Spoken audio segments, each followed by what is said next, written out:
Harvard Divinity School. Uses and abuses of power in alternative spiritualities. Implications for spiritual care of patients and communities. April 27th, 2023. Welcome, everybody, whether you're here in physical form or on Zoom. I'm one of those non-lineage spiritual teachers who, as long as you have a website, you can teach. If you are an influencer, you can teach. There are no checks and balances. There are no ways of saying what your attainment is, what your skills are, what your code of ethics are, if you are in touch with your body, if you are in touch with your own emotional well-being. There is no place for you to check within to see how you are doing in your humanness while you are an alternative spiritual teacher. Conference, use and abuse of power. I'd like to add misuse of power, because this is where we find the need for the Association for Spiritual Integrity has arisen from. And to differentiate misuse from power from abuse of power, misuse of power is almost always unintentional. It's nuanced, comes from lack of training, lack of awareness. If your shift in perspective on your own enlightenment process is such that you are maybe perhaps dissociated, or you're hanging out in the zone of I am not my body, and you haven't matured enough to bring your body back in to the fullness of your being. At those various stages of our spiritual evolution, if we teach too quickly, we will misuse power. It's inevitable. And so how do we create a space where we can fill the gap around what power is, how we can use it effectively, and how we can have our humanness present while we teach as spiritual leaders? So with that background from my personal perspective of how I see my growth area as a spiritual leader, I'm going to bring in Rick Archer to talk about the origin story of the Association for Spiritual Integrity. Thanks, Jack. Can everyone hear me? Am I on? Okay, good. So as the moderator mentioned, I have been meditating a long time and been around spiritual scenes and in touch with various spiritual people of various stripes for many decades. And well, I'll try to make this really short. So so that was one exposure. Then in 2009, I started this interview show, Buddha at the Gas Pump, and began interviewing people. And my experience of the spiritual community broadened tremendously. And after a while, I began receiving feedback from people that one or another person I had interviewed was behaving rather egregiously in various ways. Sexual abuse, financial irresponsibility, and so on. And so I became more and more concerned with the issue of spiritual integrity. And at the 2017 Science and Non-Duality Conference, I gave a talk on the ethics of enlightenment. I just posted a link to that in the chat. And Jack O'Keefe and others were in the audience. And afterwards, Jack and I and a few others had lunch together and conceived of the idea of founding this organization, the Association for Spiritual Integrity. And I think we all have very similar motivations for founding this, but perhaps also some individual differences. In my case, I've always felt that spiritual development or the evolution of human consciousness is very fundamental and therefore very instrumental in changing the culture.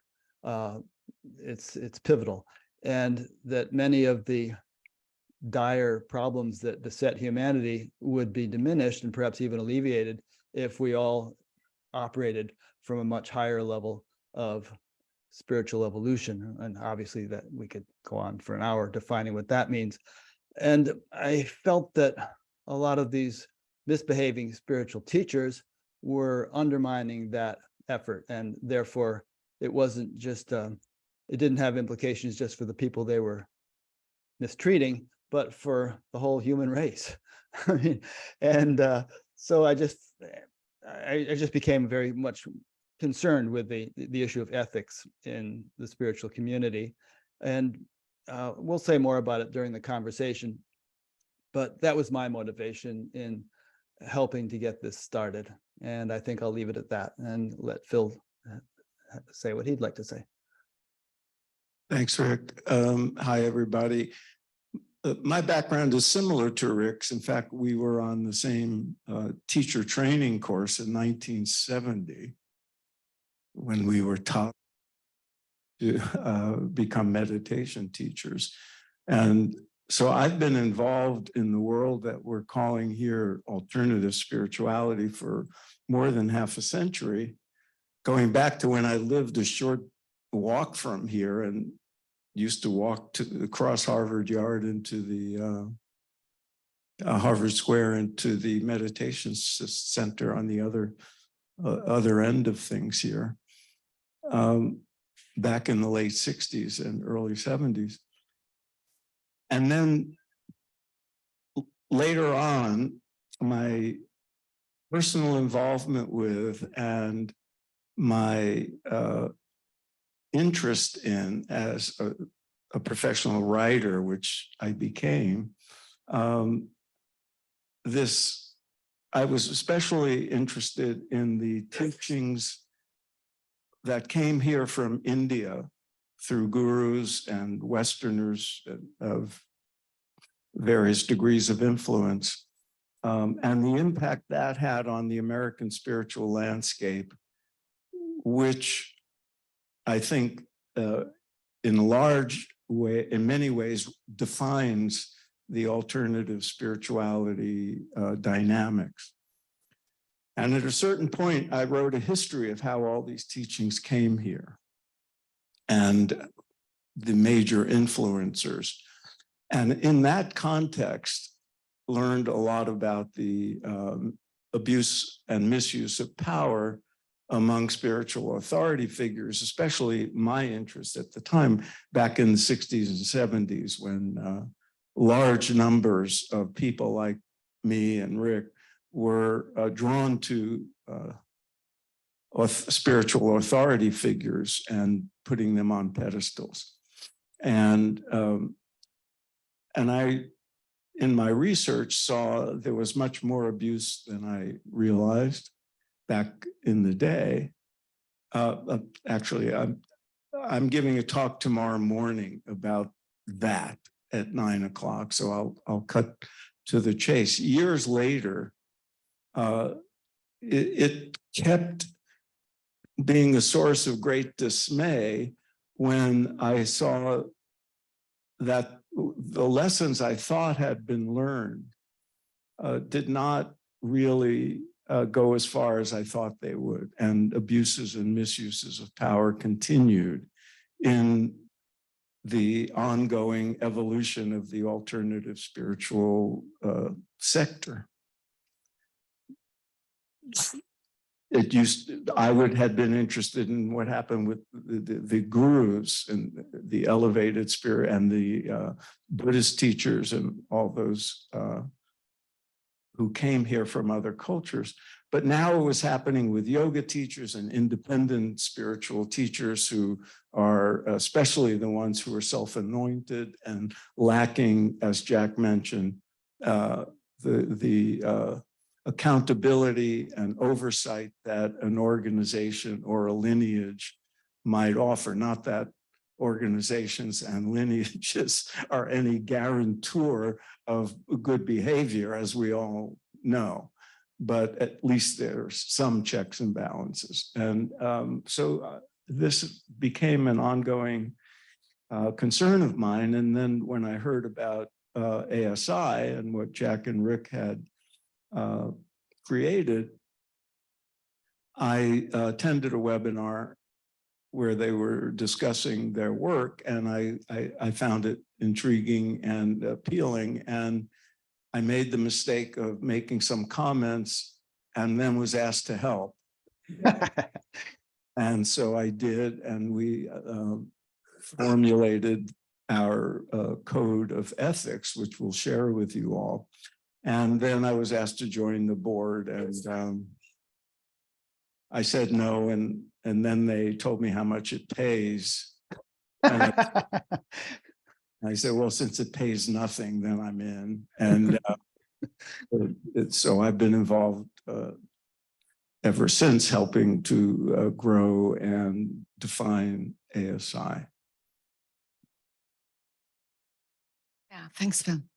And so that brings us to the foundational pillar that myself and Rick and some other colleagues had spoken about first when we were having lunch in 2018. We need a code of ethics, some system of guidelines. So we did some research and we did some community consultation with our own members. And we came up with this code, which is available on our website, and we have it in hard copy here, which is a set of guidelines. Now, it might seem like, oh, a code of ethics, sure, absolutely normal, and you tick it off and it all sounds great, you know, do no harm, of course, of course. However, one of our primary learnings is that, you know, our intention to do good needs to be supported by training, by information, by support systems. And without these within the broader community, breaches of the code happen frequently without any awareness that we're breaching the code. So the intention is there. The belief that we keep to the code is there. However, violations of the code happen in these very discrete ways. So we discovered we need to bring in some system of accountability. And so, oh, goodness me, there it is on screen. Yeah. We created a complaints system. We've learned more from what we've done than I ever thought possible. And that makes me celebrate the Association for Spiritual Integrity, because the day I feel we got it right is the day that we'll be going back into the model of authoritative, authoritarian, hierarchical, whatever word works for you, that system of top down, where the guru is deified, is part of what accommodates the shadow and the misuse and the abuse of power within spiritual systems now and maybe always. And so we're learning as we go, modifying as we go. So we set up this complaint system whereby a student could write to us and outline what tenet of the code of ethics that their teacher might have signed up to, give us some evidence how it is broken. And so we have found that there is a huge body of work that can happen. I don't think it's our brief to do it, but there's a body of work that needs to happen to support students so that there is a more awareness among students around when projection happens, when you need to resolve something with a parent, but your teacher is fulfilling that role for you. All the psychological issues that can happen that create that power differential that's not healthy. Now, there will always be a power differential, of course. Any service that you go to, whether it's your doctor or your dentist, there is a power differential. However, within the ASI, we've started to notice that the power differential seems to be endemic and protected by when we bypass and use spiritual teachings to endorse and excuse anything you really don't want to face up to as a teacher. And so at the moment, our complaints system is a model whereby a student can speak about a teacher, and it goes to a committee, a restorative committee that speaks to the student, that speaks to the teacher, and that brings them together. However, we've had several complaints, but we've never actually had a full follow through on that model. There's never been a situation where student and teacher want to meet with a mediator or by themselves. It's never happened. So something is wrong with our model. Something is not hitting the mark. And this is how has become the hallmark of how the ASI works. We try something and we're like, okay, we've made assumptions here. Let's backtrack. How can we meet the need? What is the genuine need here? And then we discover all the subtleties and the nuances of the power differential. We discovered that teachers, for example, that, and of course, I'm a teacher too, so I'm it's a we thing here, that when there is a complaint made about us, the default tends to be to go to one of your own, maybe even a student who's now a teacher, who was a student of yours. And lo and behold, the shadow part of our personalities bleeds through our organization. And so the last person who can be objective about you is somebody you already know. Somebody that you've taught, that you have endorsed as a teacher, they will have the same shadow. And so we're noticing these layers and nuances that we need to address around the power differential, around shadow work. What structures do we need to put in place? What do we have to some time down the road look at or liaise with an organization who can talk about the student side of it? What happens for students? But that's not our brief. We all are at the board of the ASI spiritual leaders or influencers in some capacity. And so from ourselves, we want to do better. We want to change the system from within, to make one small ripple that would address the needs that we have that are not already built in. We have needs. And any spiritual teacher who says, no, I have no needs at all. And I've heard a lot of that. I have no needs at all. It's all taken care of by the divine.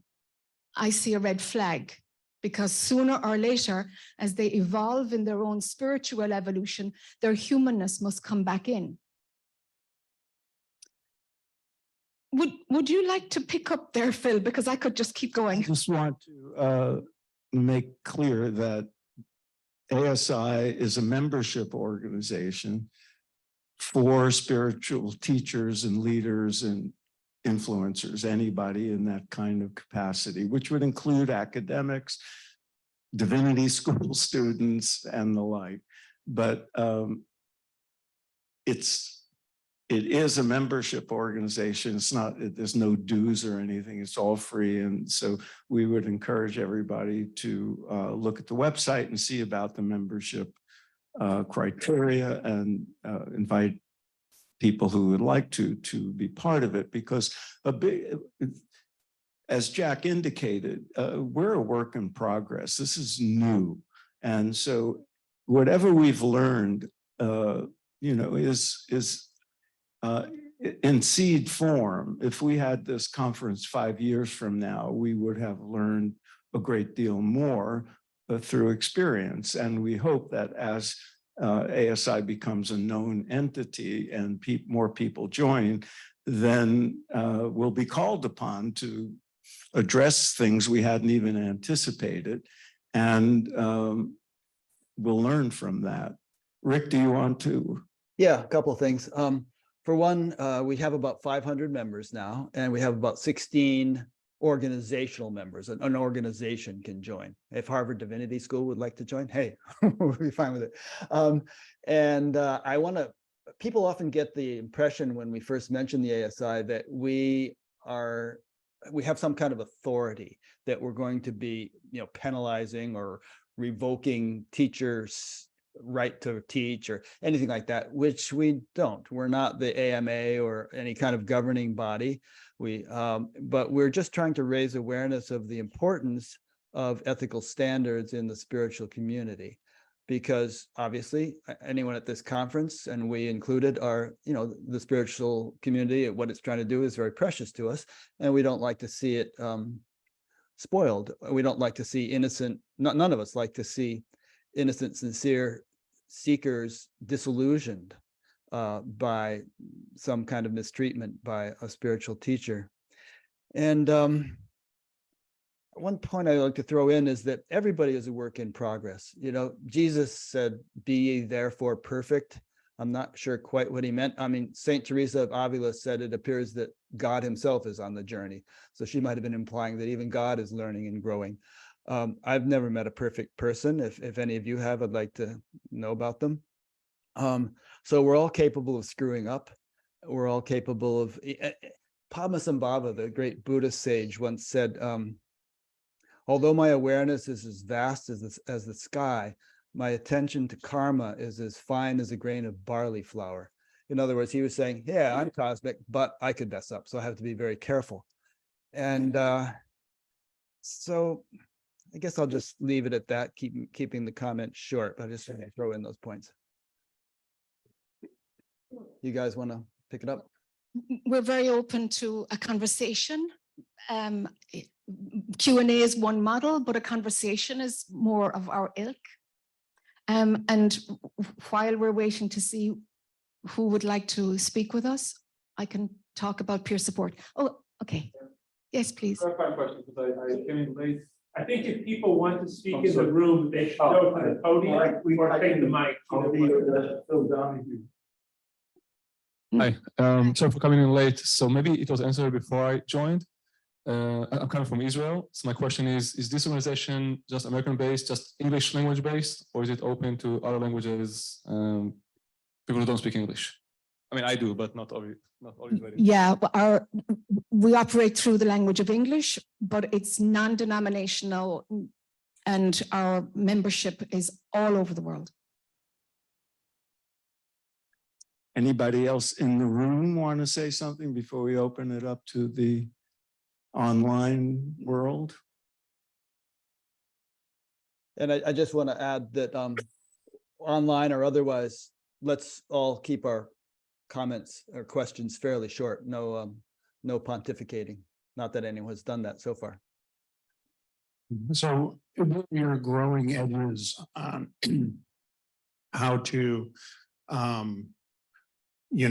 bring the complaint of an individual to the attention of a teacher, because you said that you tried to get them in the same room and it just never happens.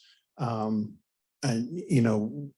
with my work with the Unified Fitness Review Committee of the Southern New England Conference of the United Church of Christ, we know that's not going to happen. So we've developed procedures for dealing with that reality. Yeah. Yes. I'd love to know about the procedures you've come up with. Yes, that's, yeah, I would love to find out about that.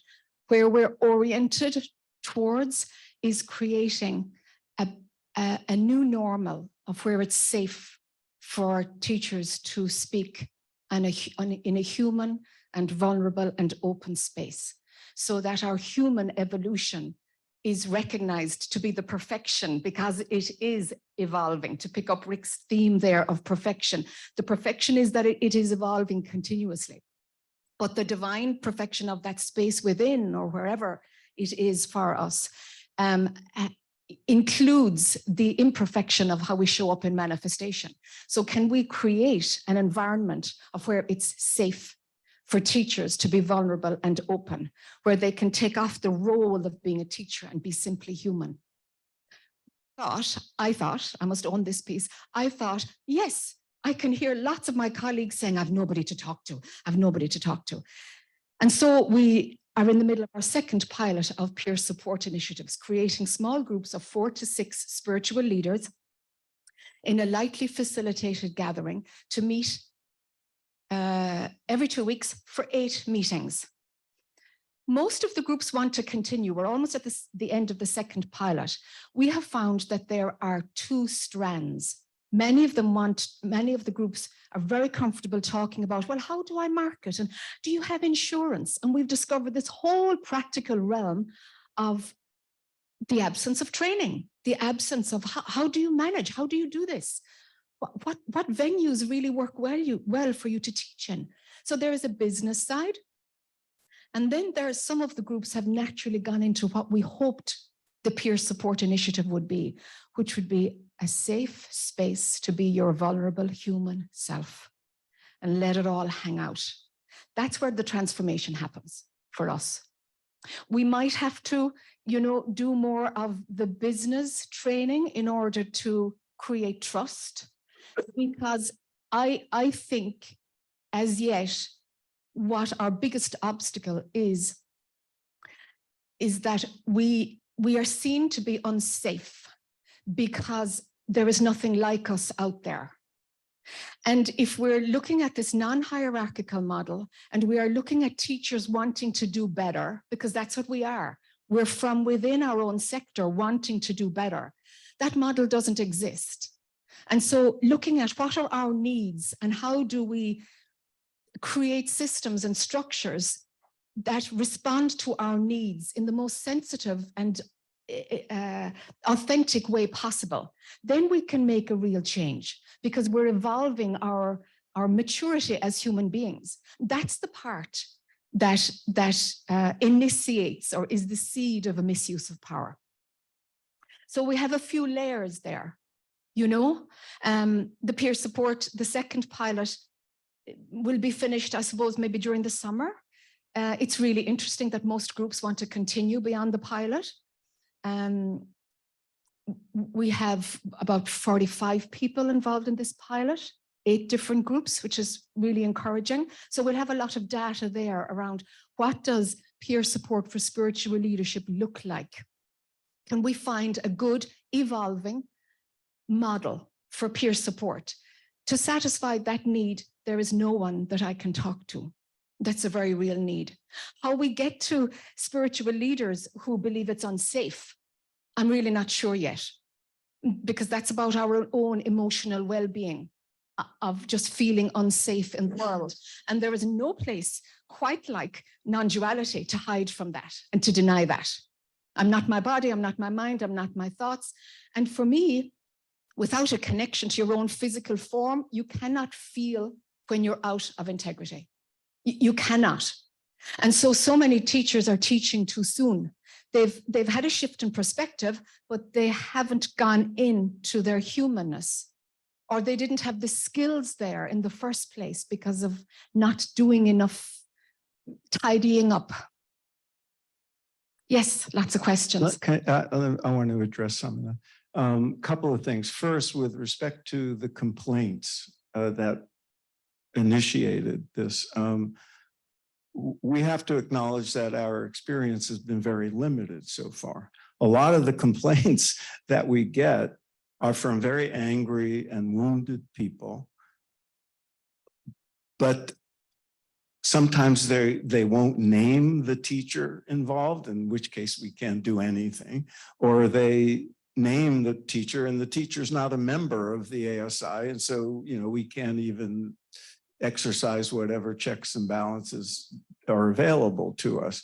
Sometimes they won't even name themselves because they're afraid of repercussions if they publicly criticize the teacher. Yeah.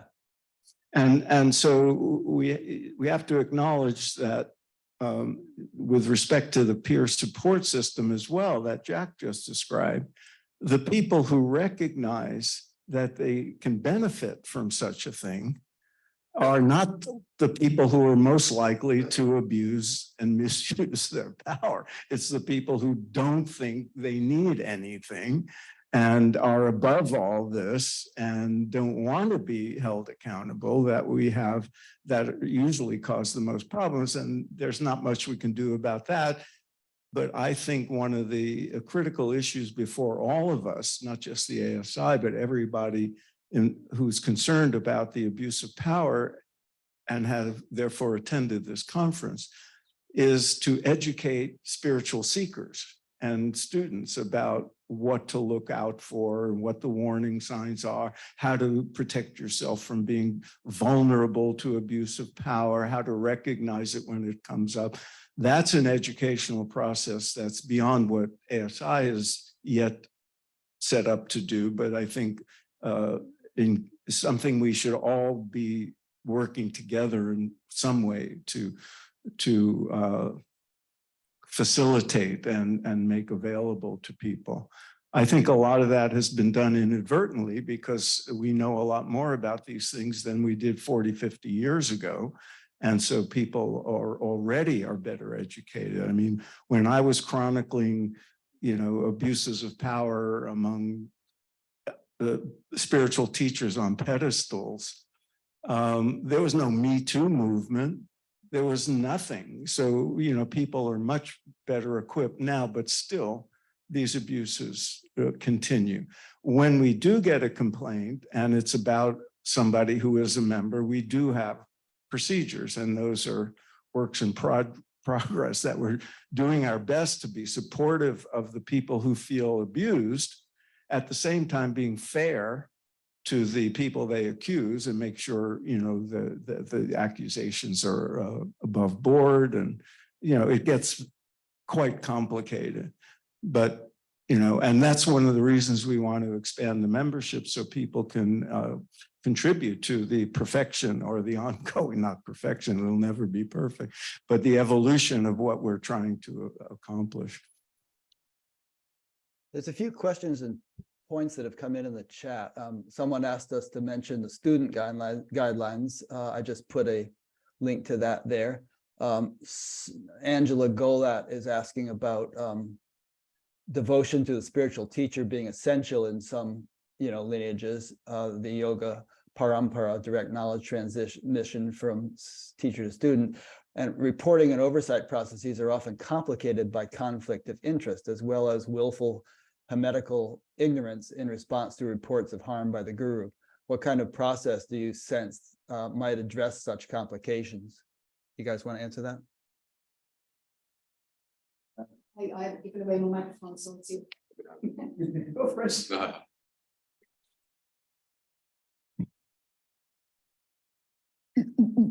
I don't think we can address every cultural tradition or any specific cultural tradition. Leaders and teachers who want to do better, we are. And so inviting leaders and teachers who want to do better to be part of this movement, to change the paradigm of spiritual leadership, great. Can we comment on traditions whereby adoration of the guru is a way forward? It would be personal opinion, and it wouldn't be part of the ASI remit at all, because those traditions have to find out if it's working for them. And are there ways that they can hold the value system and the teaching, the important tenets of teaching in any tradition, can they uphold that without it giving rise to abuse of power? And that's for each organization. But as we create checks and balances, I know the butterfly effect is a thing. And so why not that it becomes a new normal for every spiritual tradition to really examine, to see what is a mask, what aspect of our teaching is a mask for abuse of power. And I would add to that I think, we as ASI and everybody else as individuals, that's a very important question. And I think we would all agree that a certain amount of respect and trust is important in a teacher-student relationship. That somebody knows more than I do. I want to learn from that person. I'm going to approach them with respect and a certain amount of trust, whether it's I want to learn how to play tennis or I want to, know God. And so that's built in, but can you and have trust and respect without it becoming worship and blind obedience, and without putting the person on a pedestal and assuming that person is somehow perfect and omniscient and all the other things we project onto spiritual leadership. I think that's an educational process, and many people do that perfectly well. People have teachers, gurus, I've been to India many times. There's many people with gurus show proper respect and regard, but they don't necessarily think they're perfect. Other people elevate them to that level, and that's where the difficulties come in. So Thomas has been waiting for a very long time. As this question. Yeah. So if- Thomas is online and the microphone's here as well for some questions. Thomas, you can go ahead. Thank you for your patience. Diana, I think you may need to, oh, there it goes.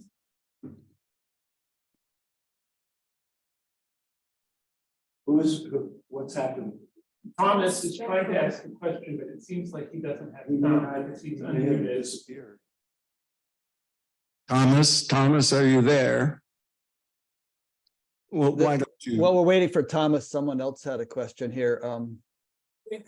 Why does the honor code not explicitly take a position on teachers having relationships with students when every other professional sphere has clear guidelines which don't allow them? We do have that, right? You guys want to elaborate? It's in there. Yeah, it's in there. We talked exhaustively about that point, trying to arrive at something that would be reasonable and Yeah, I fair. forget the exact wording, but it's in there. You'll find it. Thomas is ready now. So Thomas is ready. Unmute yourself, Thomas.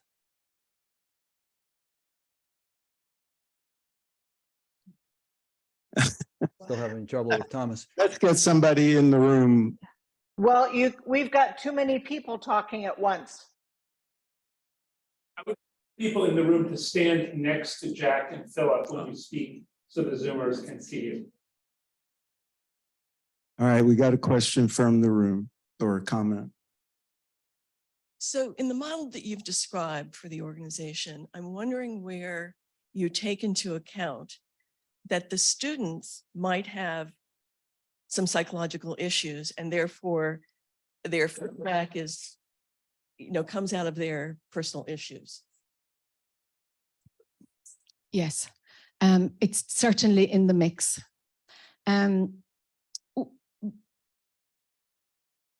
Our response is with the teacher. Even when a student has psychological issues and is projecting and maybe making up stuff, even that's happened also. There's always a little grain of truth somewhere.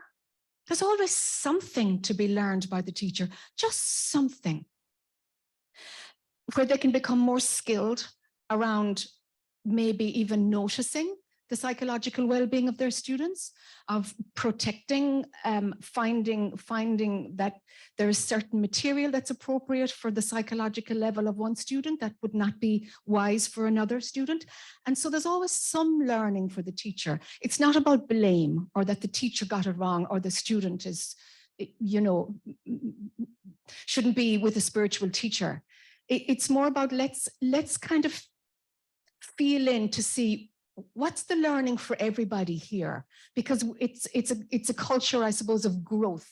And if we can find a way of relating and acknowledging and being totally brutally honest and find safety in sharing and communicating in that way as spiritual leaders, I think a maturation will come for students and for us. I think we're in it together.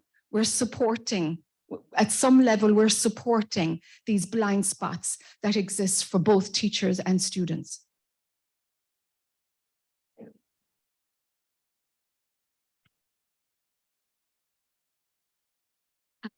I love this group, and what I love about ASI is it's like where the rubber meets the road and these real conversations. Something that I want to bring to the group, there's still this discussion about teachers versus students. And I know that ASI wants to transform from within, but then there's so many people, like when I see you inviting the people here, like myself, I don't need or want to identify as a spiritual leader or teacher. And yet I know that there's a space for me because I show up, often.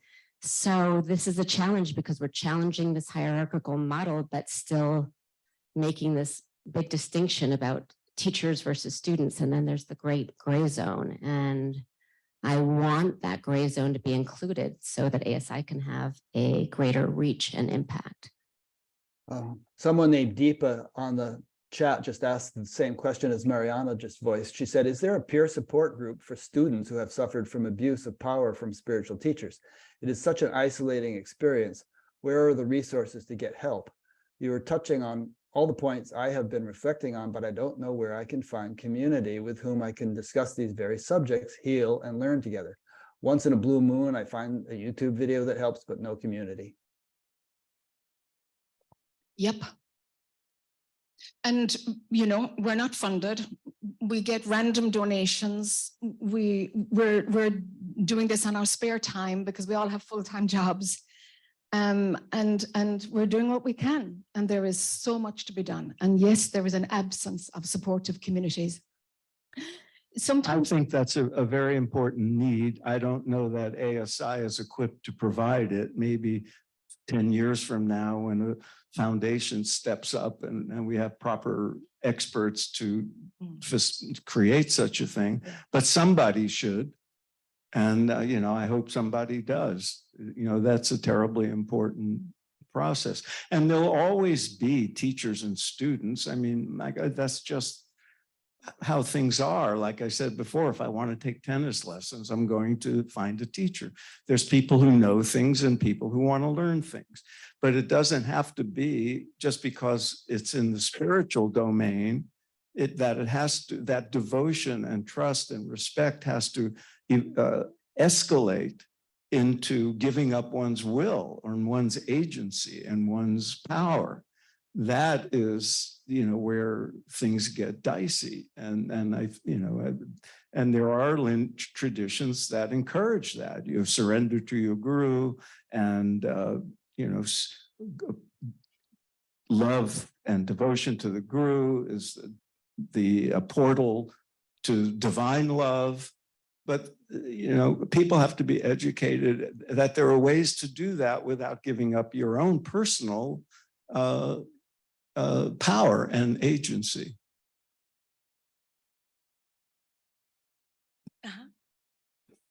Yeah, sure.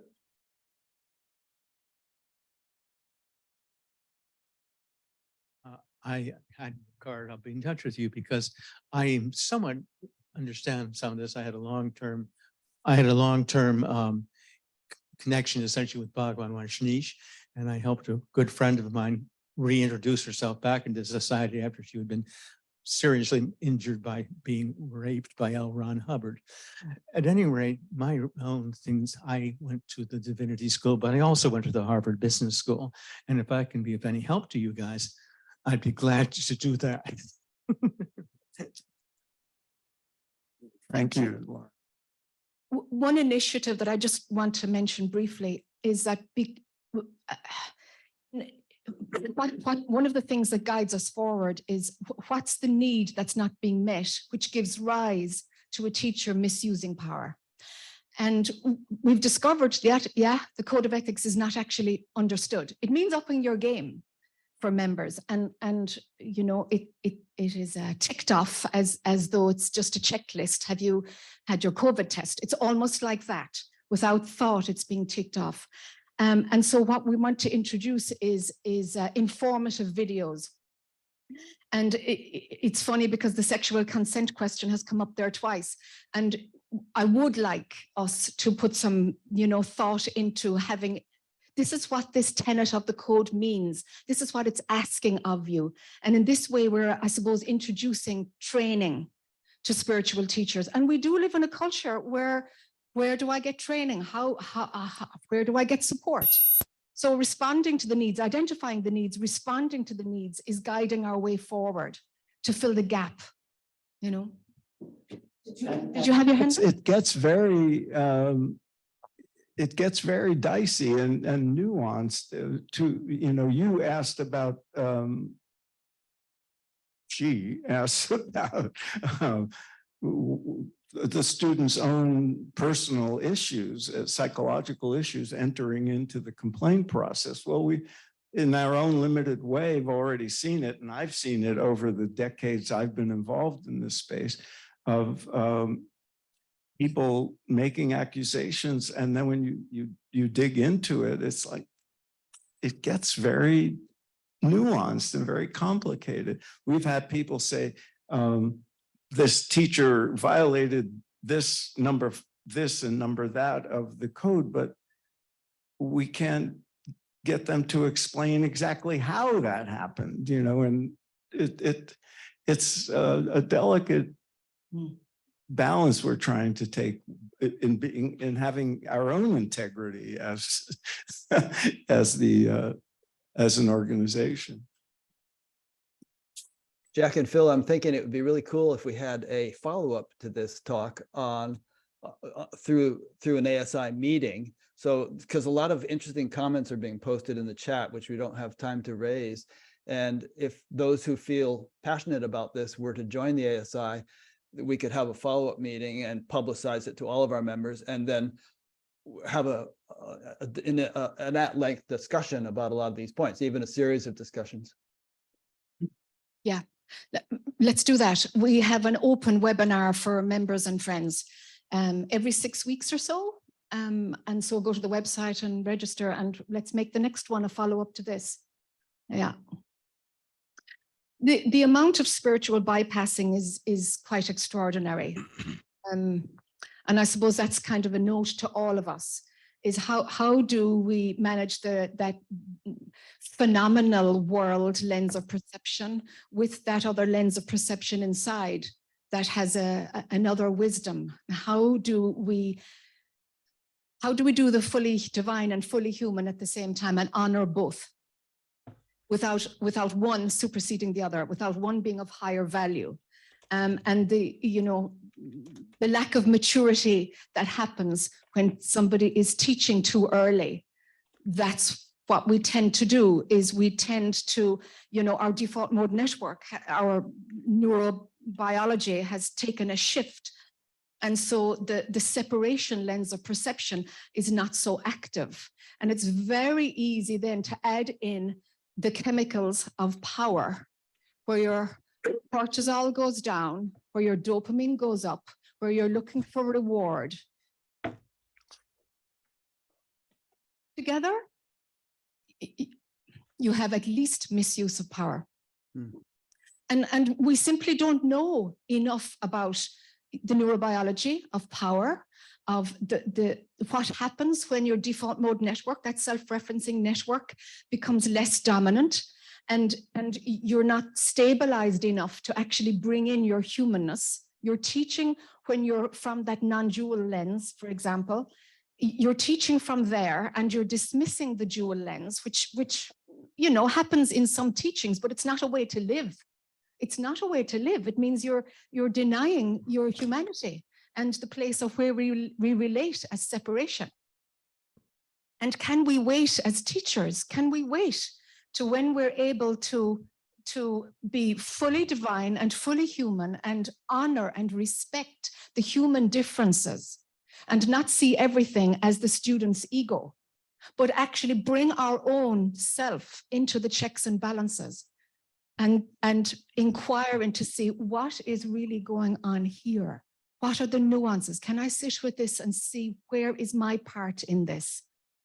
Someone on the chat mentioned the psychological dimension of the teacher or leader who engages in abuse of power. And that's something I'd love to see research on. There are a lot of people who act legitimately as spiritual leaders, whether they're, ordained in some traditional organizational religion, or are self-appointed, or had proper training by a teacher of one kind or another. And it's intoxicating to be a spiritual teacher and to have people look up to you and people come to you for guidance on the most important facets of their lives. And if that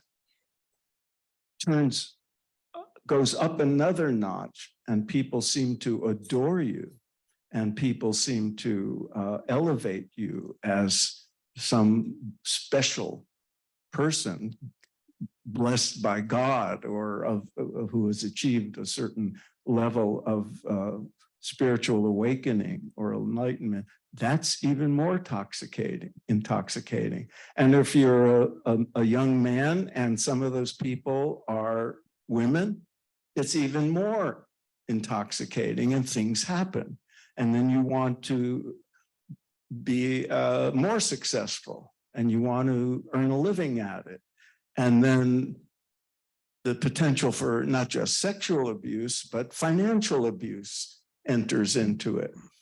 And then you may have improper training or inadequate training. And then unintentionally, as Jack said, misuse power by mistreating people in the name of helping them grow and all those kinds of abuses we've seen with just what would look like just cruelty being justified in the name of, you know, busting the student's ego or, you know, disciplining them or whatever.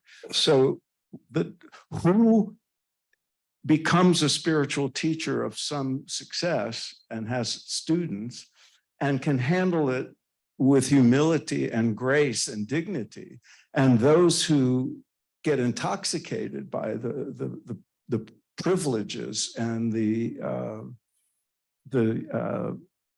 dynamics that elevate your ego and then are vulnerable to abuse. What is the difference there and what could be done about it is, you know, something that I think is an ongoing concern. Is ego. Yes, it's ego, but who can they be recognized? Ramana had an issue with being intoxicated by Microphone. So I just said the issue is ego. But as you're talking, I was thinking, gee, did Ramana have problems with being intoxicated by power? I don't think. So then the question becomes, how do you determine what a true teacher is? You don't want to answer that one? I don't think there are any perfect teachers, Ramana Maharshi nor anybody. When I see the amount of editing that's happened to what he actually said, yeah. So I think we're all there. And I think that's part of the culture, is that so-and-so is perfect, there's the model. There is no such thing. From what I've noticed, there is no such thing. Our humanness has to evolve. It has to be continually evolving. But what we want to see, you know, it might be locked into this hierarchical model of deifying a teacher. And therein lies the issue. Sorry, can I check my microphone? Is it working now? Yes, is this Thomas? Yeah, it We only is, have Thomas. about 2 minutes left. Sure. Beautiful. I just wanted to say thank you very much. Really interesting discussion. I put in the chat, I've set up a mediation service dealing with intrafaith and interfaith disputes, which has kept me busy ever since I did my PhD on it. There's a lot of conflict between religions and within religions about power dynamics and so on. So I think some of what I found there might be useful for what you're trying to do. There's an overlap. And I'd certainly support this idea of another meeting. I'd be happy to join this group. I wanted to ask one final point. We're talking about abuse of power. Is there such a thing as right use of power? We don't even have a word for it. We have abuse, sexual abuse, political abuse. What's the right use of power? I'd like us to think about that. And, you know, instead of just pointing the blame at spirituality and spiritual teachers, there's an awful lot of abuse goes on in academia, in the scientific community, and in the political community. It's a problem across the board for human beings. If you've not seen that great movie on Netflix, Chimp Empire, watch it. You know, we have this biological inheritance of chimp rivalry, which I see again and again. You can see it between Putin and Zelensky. You know, to me, spirituality should be about transmuting and sublimating and rising above that. that stuff. So what you're doing is really important, and anything I've learned, I'm happy to share with you guys. Keep it up. I hope you'll be in touch with us and so we can take you up on that. We're coming to the end of our hour. Just to differentiate, yes, there is a right use of power and training is required. There is a misuse of power, which is what happens in most cases. And then there is abuse of power, which is the egregious, sometimes deliberate. Just to say it's a broader spectrum. We're at the time. Dan, do we need to wrap up? I think we go. Is it 12:30? Yeah. Oh, Yeah. Thank you, At the end? everybody. okay. Do you want to have a closing word just as? No, I thought we went till for another half hour. So I'll be the first to thank everybody who attended in person and online. And I hope we hear from you. Please go to our website. Spiritual-integrity.org. All right, thank you guys so much for presenting. It was awesome, and I'm really hoping for the best for the ASI. It seems like it's going to serve a vital role in spiritual communities going forward. Thank you. Thank you. Thank you for having us here. Sponsored by the Program for the Evolution of Spirituality. Copyright 2023, President and Fellows of Harvard College.